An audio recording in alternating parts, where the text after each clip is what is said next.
next speaker is Professor Masaaki Imaizumi from University of Tokyo, RIKEN University. We will talk about dynamics of neural network learning and transformer inference.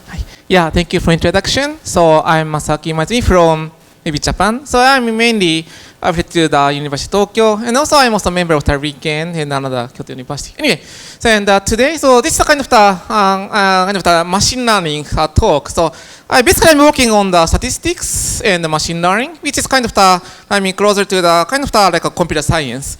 And my background is more statistics. It's kind of part of the like applied mathematics engineering. So and today I'm talking about the kind of the mathematical aspects of the like machine learning and also like close to the AI technologies.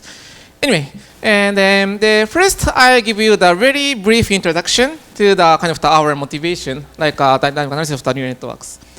So yeah, maybe I believe that all of you may have a strong interest in AIs. The AI is a really great technology, very useful, very innovative. It's really like it's been changed the world and changed the research field. Anyway, so as we know, the AI has developed in this. It was embedded. The original version of the AI, like deep learning, was embedded in around 2012. 12. And like a more like advanced version of the neural networks has been developed in the 2017. Then now we are enjoying the kind of the like performance of the large language model, which is kind of the AI, modern AI nowadays. So it's a really very powerful. It can be very general and like a high performance for various tasks, and then that is very useful here in today's. Anyway, so this kind of like the kind of the rise of the modern AI in these days, and it is like a typical success of the data-driven science or data-driven technology through using the large-scale models, like millions or billions of parameters. And they're really high performance. It's very useful. It's a very nice one. But here, I'm interested in kind of the understanding of its mechanism or principles of the deep learning and AI. That is my research interest. Then also, this is very useful, but their principle is not has been fully clarified. So to reveal its understanding, reveal its principle is kind of interesting research topic, I believe. So and we are working on this theoretical aspects. Anyway. So, and before I describe our the theoretical analysis, I give you a very brief, very brief, a short introduction to how to develop the deep learning and AI in 2 pages. So this is the most basic one. It's the most simplest one. The actual AI, like ChatGPT or Cloud Code, is more and more complicated. But here I just explained the most simplest case. So and here, how to develop the AI or deep learning is that first we prepare the architecture or models, namely we considering the deep neural networks. So this is a most fundamental design of the neural networks here. So the design is like this. First we define the 2 parameters, depth and width, which describe the kind of size of deep neural networks here. And then and for each for each depth, we have the many layers. So many layers means more depths. Then for each layer, we have the parameter matrix here, the standard matrix here, like a real value. So and then we consider the set of top of the parameter matrices. And then also we prepare the some given activation function. It's kind of a very standard nonlinear functions. Then we define the function, a model of functions by this form. So x is an input vector. Then first we have first we multiply the first parameter matrix to the input vector. Then put this value to the activation function. Then multiply the second parameter matrix w2. Then put it into the activation function. Then repeat this procedure for L times. Then output of the this form can be out of this function. This is kind of a model of the function, and this is kind of the typical design of the deep neural networks here. So I think that this design is really common for some of you, but not very common for some of you. Some of you. So and I just prepared the kind of the basics definition here. So and yeah, this is kind of typical image to describe this multi-layer deep neural networks here. So these modules are really like flexible by selecting the parameter matrices, and it's really useful in like a prediction or like inference of data. Okay, and another key point is that how to determine the parameter matrix. This is like a key point. Then in the data science, we train the parameter matrix by loss minimization with data. This is kind of the typical approach by data science here. So first we prepare the data, which is kind of the n pairs of the input variable, input vector x and output variable y. Then we define the loss function, which is a measure of the similarity between the model FW and data points, like endpoints. Then we take the for example, the typical design quarterly loss function. Then we take mean, then define the loss function LW, which is kind of the measure of the fitness of the models. Then, so by using this loss function, we try to find a nice parameter by training algorithm. This is one of the simplest case of the training algorithm here. So T is the number of the updates. Then we prepare the step size here. Then we take its derivative here and put some random noise. Then a new parameter is given by the old parameter minus the gradient of the loss function with noise. It's kind of this kind of image. We have the kind of the non-convex loss function here. Then we calculate the gradients of the loss function. Then we update the parameters for t times. Then finally we try to find a nice parameter which may achieve the small loss values. So this is a typical way of the make the model fit to the data, fit to the some of the complex and unknown structure of nature through the observed data. This is kind of a typical design. So and here this is kind of a short introduction to the how to develop the deep learning and AI. Okay, and then so of course this is a very simplest case, and because AI is engineering, so there are many detailed updates or advanced architectures to make the to achieve the higher performance. Anyway, but this is the principle. Anyway, and then to develop this technology to to make this technology more complicated, we can achieve a nice deep learning model or AIs. So and here anyway, and by using the AI, we can observe the nice new phenomenon which cannot be understood in the previous data science theory. So the typical phenomenon is scaling law. It means that if we increase the model size, test loss decreases with this kind of a nice the physics-like law here. And another phenomenon is emergence of intelligence. So and if you increase the model size, and your model size is larger than certain threshold, accuracy suddenly increases. Kind of like a new phenomenon here, and it's kind of an interesting phenomenon. We believe in way to understand why this kind of scaling law or emerging intelligence may appears. Okay. So because it's a new phenomenon, we try to explain this understanding.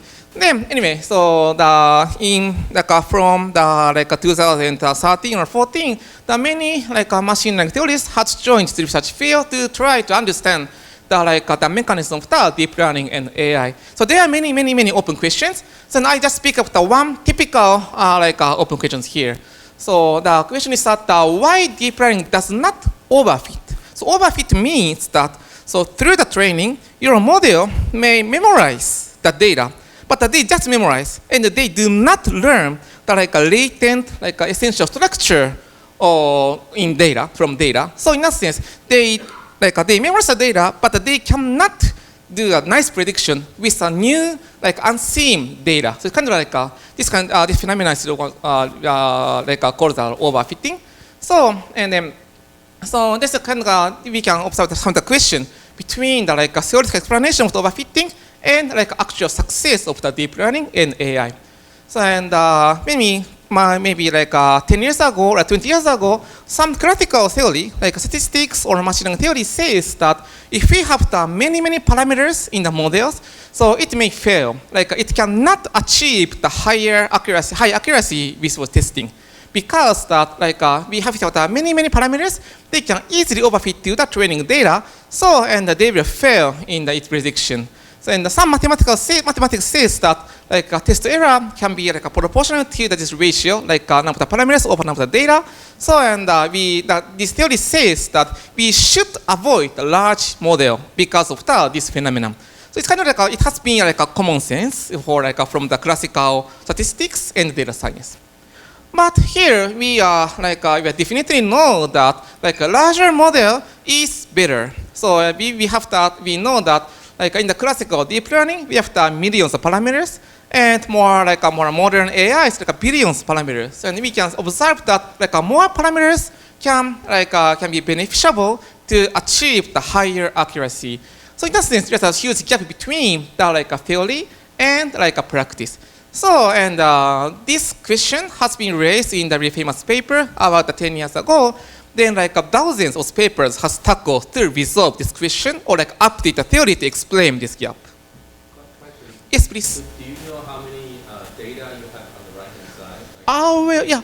The ratio of Okay, it depends. And here, data size is that, okay, I'm not good at like, it's on the thousands, so like less than million here. But here, yeah, here, in this case, like, amount of primaries are larger, yeah. But this case, it depends on the more slightly different situation. So because of the big data, so it is somewhat easier to count the data here. So in that sense, like, in this model, like a ratio is a more smaller. Like P of n is sometimes smaller. But anyway, it's just still a bit question to understand the distinct case. Thank you. Anyway, so in the many papers I tried to tackle this fill this gap. But after like thousands of papers has been published, but just the puzzle of the overfitting has not been fully clarified. So because of that, the key obstacle is a training process, like the algorithm which explores the nice parameter. So and the kind of the behavior of the training algorithms is really complicated.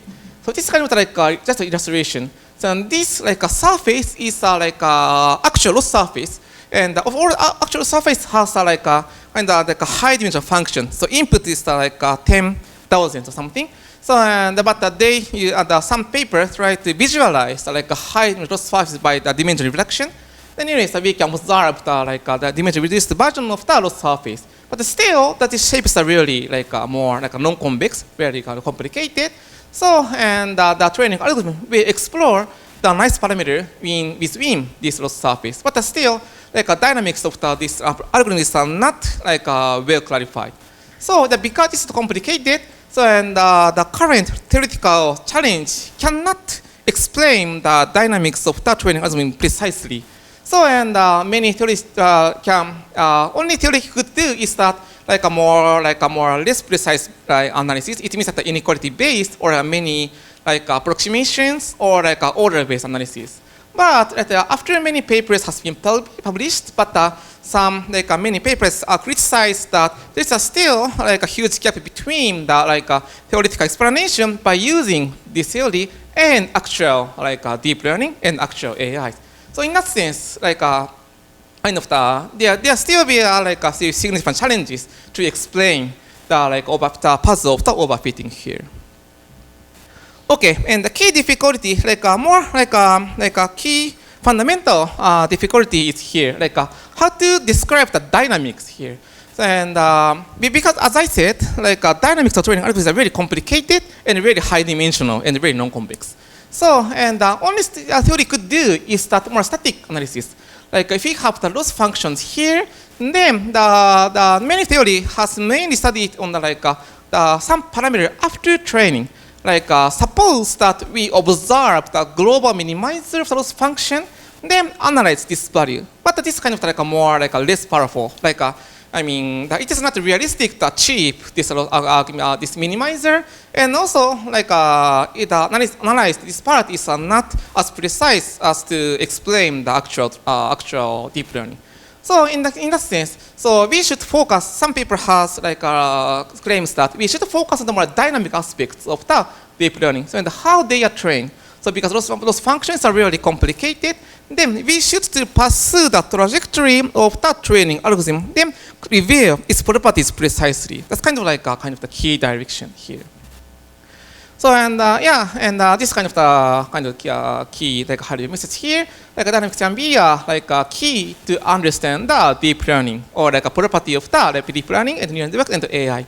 So and because as long as we use like static analysis, we cannot specify where is the training parameter. This is like a model space, but some parameter has been achieved by algorithm, but we do not know where it is. So in that sense, only we could do is like a less effective analysis to explain the deep learning. Yeah, but if we know the like a precise dynamics of the parameters, then it can be the analysis can be more precise. It's kind of like a kind of like a motivation to analyze the dynamics of the deep learning here. Okay, and how to do is kind of like a more high-level description of the like a new approach for us. So anyway, so like the one key approach is that we can do the precise dynamic analysis by like using the high dimensionality of neural networks here. So we have the like large networks and the millions or billions of parameters, and of course it is almost impossible to pursue the like update trajectory of the updated path of the each neuron. Like there are many neurons. It's possible to study the neuron one by one. But our motivation is that we can express kind of the macroscopic property of the deep neural networks here. It means that we do not have to study the parameter one by one. So only we should have to we should know is that kind of like a distribution or the like a realized version of the value of the neurons or parameters. It's kind of like a high level approach. This is the image. So we have the large networks and the many parameters, and for each layer we can define the the neuron distribution or like element distribution of the data. Then so we can consider the high dimensional limit here, the data dimension diversity infinite or like width of the parameter diversity infinite. Then in the ideal case we can achieve the nice distribution like a Gaussian distribution like this. Then the good point is that if we have the Gaussian, so only we have to know is that just the mean and the variance. And so this is kind of like a macroscopic property of the like neural networks. Then because this distribution can be represented by the like only two parameters, then it seems possible to like track the pursue the like time dynamics of the like two parameters. Then we can describe the precise time evolution of the distribution. So it can be like a new approach for the machine learning theory. Then it can be there are many researchers have joined to like a research field, then try to specify this kind of the time evolution of the like distributions. Anyway, it's kind of like the fusion of the statistical physics and the high dimensional statistics, and it can be beneficial to understand like modern like neural networks and the machine learning theory. So and there are many papers has utilize this kind of the dynamics of the macroscopic behavior of the deep neural networks. Then they found kind of like a more like intuition or like a finding of the deep learning. And the one typical keyword is like a double descent. It's kind of like a phase transition-like behavior of the loss values. And another key point is feature learning, and it can explain that like through the dynamics, the one specific shallow layer learned some special information of the data, and it can be explained. It explain the kind of the advantage of the like deep learning here. Anyway, it's kind of like just an introduction here. Anyway, and based on this introduction, so I try to explain our research here. This is the paper with the quarterly research in Han from the Radgas, and the title is that like a precise gradient descent training dynamics for the finite with this multi-layer neural networks here. And the key point is that like a preciseness and like a multi-layer, like a many-layer neural networks here. Okay, I just restate our like a notation. It's almost same to the previous previous slide. Like we consider the like a deep neural network model like L depths, Q depths are Q widths, and W is the like a parameter matrix, and FW is like a function model of the function by the neural networks here. Then we define the how we update the parameters as partially described before. So and we considering a data x and y, And if it's data, we assume that with this data, it's generated by this unknown, like a nonlinear model, like the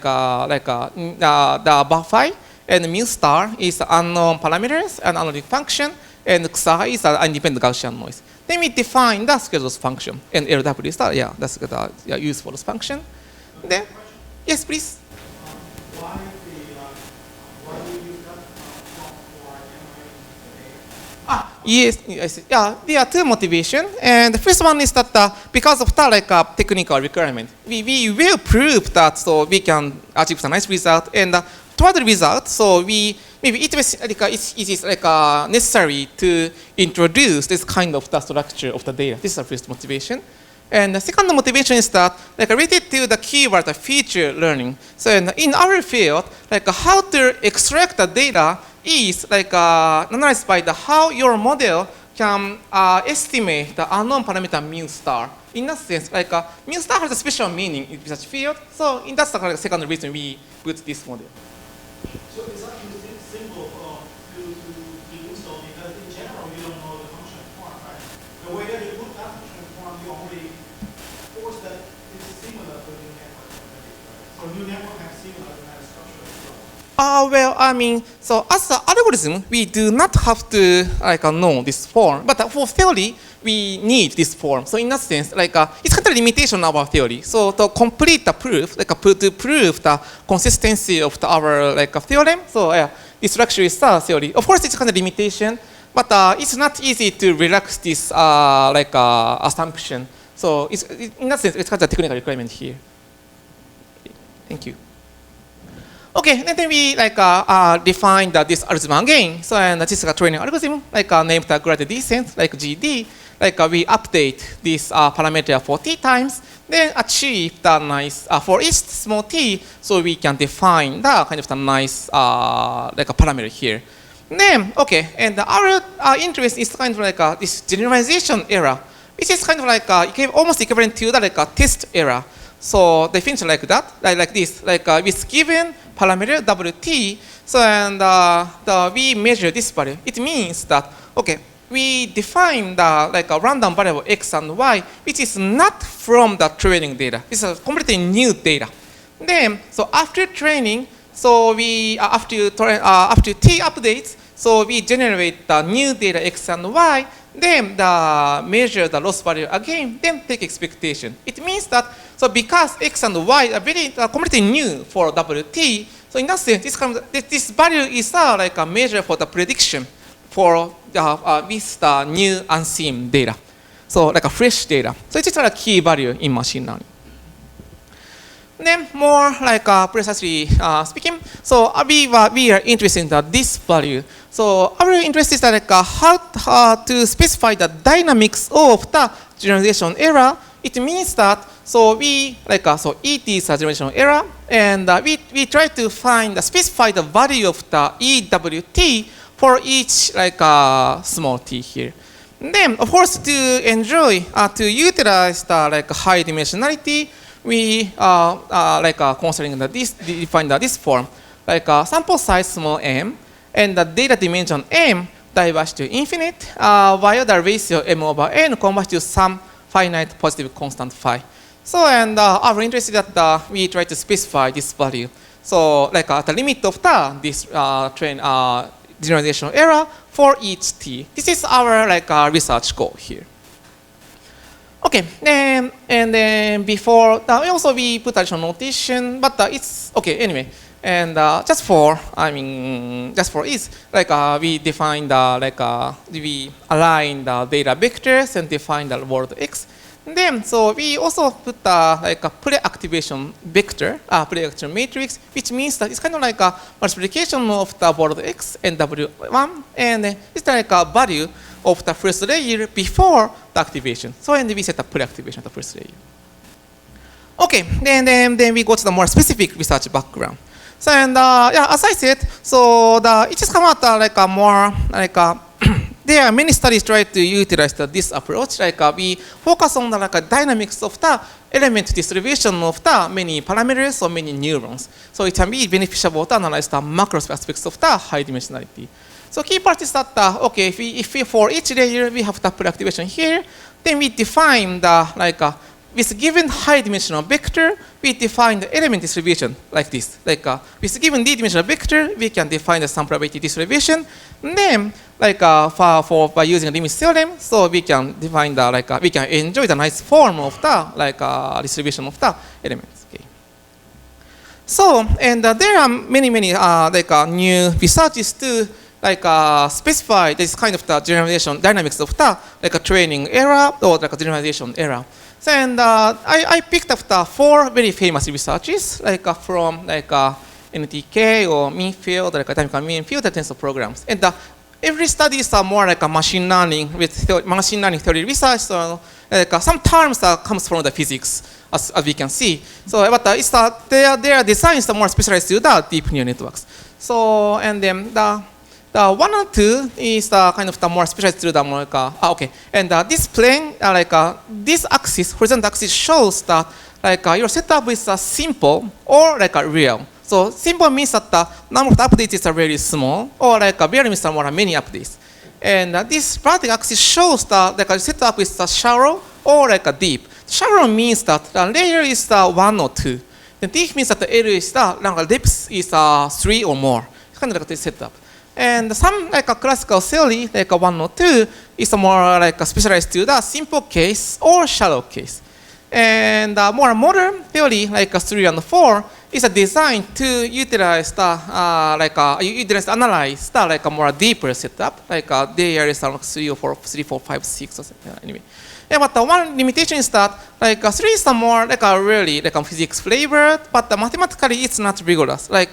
The rigorous proof is valid for only for 2 layers, and also that's a kind of one limitation. And another setup is that there's for some more general setup, we can for many layers and many updates. So this theory provides the specification of the the dynamics of the neural networks.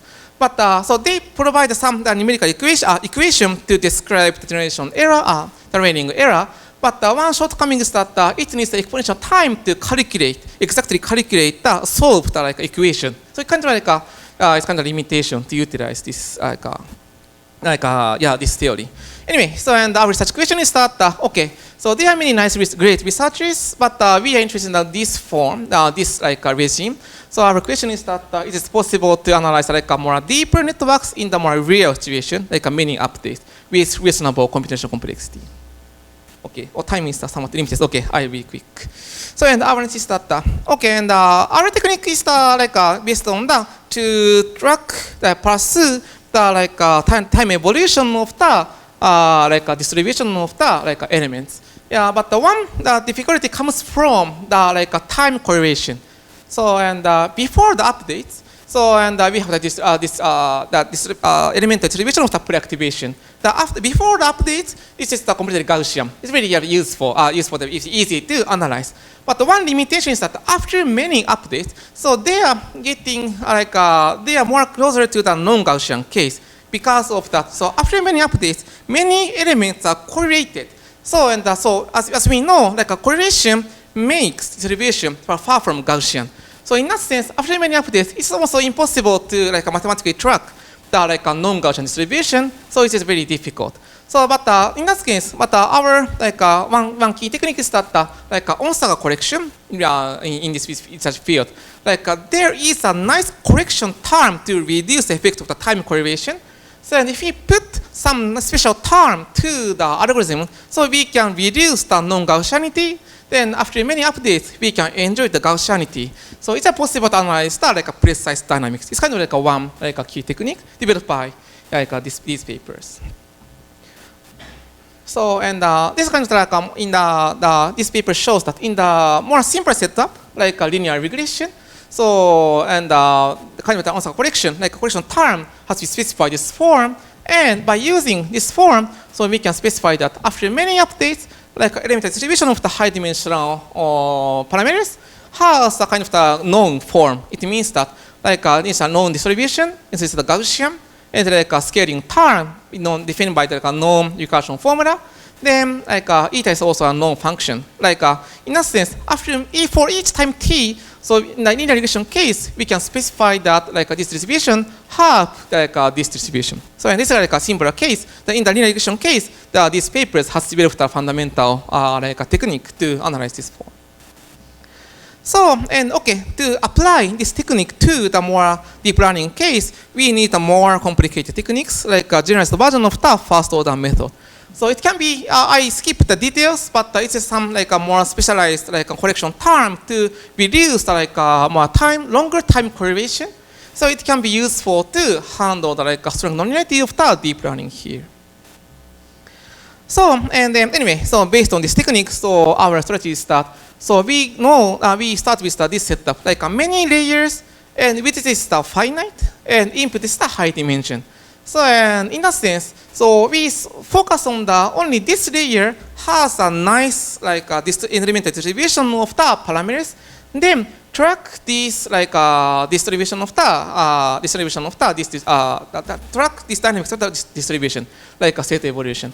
Then when because like a second layer to last layer, so this is a finite, so this dynamics a finite dimension. So and we can like control this finiteness of the like layers. Then like we specify the dynamics of the second layer to last layer. Okay, and then so there's some kind of like a high level image of our proof strategy. So this is like a time goes like this direction to this direction. So and for each time t, we have the pre-activation, and using this pre-activation, we can define the loss function here. So and first we put a correction term, then define the like a corrected version of the pre-activation for each time t. Yeah, this is a ut. Then by considering the high dimensional limit, so because they are corrected, like time correlation was reduced, so we can see that like each ut can converge to the nice Gaussian distribution. So, but the downside is that so this ut and script ut comes from the algorithm with correction. So this is not actual training algorithm for the deep learning. So we need some pullback technique. Like we can like pull back the So here, like this fractal script ut is a corrected version. Then, but what we want is like a limiting distribution of the gradient descent. So, and we put the pullback here, then achieve the limiting distribution here. Okay, I skipped some technical details here. Anyway, finally, we can prove that, like with some conditions, like actual distribution of the pre-activation and our theoretical derivation is like theoretically consistent. It means that like if we have the in the infinite with infinite dimensional limit, so our two distribution have two variables have almost same distribution, and so then this is our result. Okay. So using this part, so we can specify the for each time t, we can specify the specific form of the generalization error for each time t. Okay, then I skipped this part, and we also proved that, so maybe with some condition, so the actual generational error of the gradient descent is like consistent with our theoretical derivation, and also we can calculate this value with like a polynomial computational complexity. And also we check this validity by some simulation. So and for like the shallow case, like a 2-layer case, 3-layer case, and 5-layer case, there's some nice agreement between the like actual experimental value and the theoretical prediction. And we can in that sense we can see that okay, our theory can precisely describe the dynamics of the like deep neural networks. Deep means that like 3 layers or 5 layers. Okay, so this is like almost last slide. So our purpose is that we try to describe the precise dynamics of the deep neural networks, then specify the like generalization error or test error. So our approach is that so we utilize the kind of the mathematical technique to read the time correlation among the training dynamics, then known as like GFOM and like a state evolution technique. Then we prove that our derived like a technique is consistent with the like actual dynamics of the generalization error, and it can be computable from data with the polynomial time. Okay, that's all for my talk. Thank you for listening.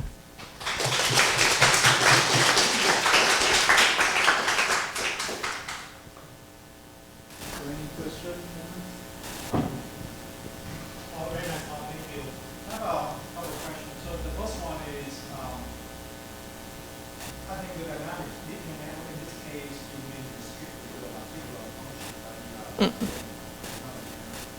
You're right. Yes. But in a sense, if you think about log V as a function, is the data actually generated from one layer with the activation function of log V. Okay. You extract Okay. log V to one layer. Okay. And then you try to understand the dynamics of the different network approximation is very challenging. So that's so your theory is that you design for context. I would like to my understanding of this. Is that right? Yeah, you're right. So yeah, thank you for this point. Yeah, I think that your point is right. So here, your point is that this functional form is that we assume that this is necessary to complete the complete the proofs. Yeah, because that. So yeah, this is a very essential assumptions. Because it's necessary. Because that. So in our theory, so one limitation is that we in our theory, high dimension only appears here. So the distribution of this layer is the kind of key factor of our theories, and this structure and additional nonlinearity appears here. So this this is necessary to complete our proof, and this structure is have a nice nice fitting to the our assumption on the functional form of the data. So this is technically necessary. So if we, in a sense, your point is right. So we to utilize the kind of high dimensionality and to reduce the effective time correlation, we need to a more simple structure of the deep neural networks. So that's the reason why we need this assumption. Okay. So thank you. So the second one is that have you when you analyze it, you assume that we are working on standardized. It's not a stochastic. It's only just deterministic gradient descent. So yes, it's no mini batch sampling. So this is a full batch loss function. We take a gradient, then no stochastic part. Yes. So how do we actually extend that to this gradient? Yes, and it is principally it's possible. So yeah. The key part is only we need is that to just calculate this gradient descent of the first layer. This is a key point. So putting the stochastic part is not difficult. So we believe that it is almost kind of trivial. It is costful but trivial to update this part of the stochastic gradient descent. Thank you. And the third one is that I think you're familiar with the broken detector. Yes, you have been trained for a long time. Yes. Yeah. Those actually Okay, yeah, thank you for this point. And of course, we agree that we are strongly interested in the connection to the explanation of the grokking. And here, so this paper is not to analyze the specific phenomenon of the deep learning, grokking or a double digit or something. And he this kind of just developed a fundamental tool to analyze this this value. So it's more like a fundamental side. So we expect that by using our result, we can additionally analyze the more like a practical phenomenon, like a grokking or double descent or a staircase something by using this tools. In a sense, our current proof is not sufficiently close to the grokking actual phenomena, but our result can be a nice tool to analyze this phenomenon. Thank you very much. Thank you.